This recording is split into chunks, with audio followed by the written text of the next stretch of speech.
हिंगोली तालुक्यातील आटकळी येथील शासकीय रुग्णालयाची दुरावस्था नागरिकांसाठी चिंतेचा विषय बनली आहे।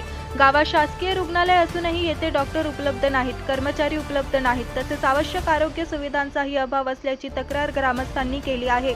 आटकळी येथे माननीय खासदार डॉक्टर गोपछडे साहेब आले असता गावातील नागरिक तसेच विविध पदाधिकाऱ्यांनी त्यांची भेट घेऊन आटकळीच्या शासकीय रुग्णालयाची वस्तुस्थिती त्यांच्या निदर्शनास आणून दिली।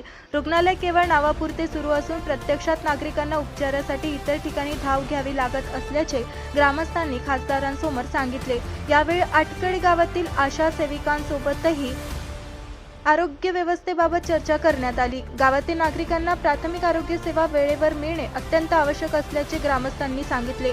ग्रामस्थांच्या समस्या गांभीर्याने ऐकून घेत खासदार डॉक्टर गोपछडे यांनी संबंधित वरिष्ठ अधिकाऱ्यांना याबाबत माहिती देऊन 8 दिवसांच्या आत आटकळी येथील शासकीय रुग्णालयात आवश्यक डॉक्टर, कर्मचारी आणि आरोग्य सुविधा तात्काळ उपलब्ध करून देण्यासाठी कार्यवाही करण्याचे आश्वासन दिले।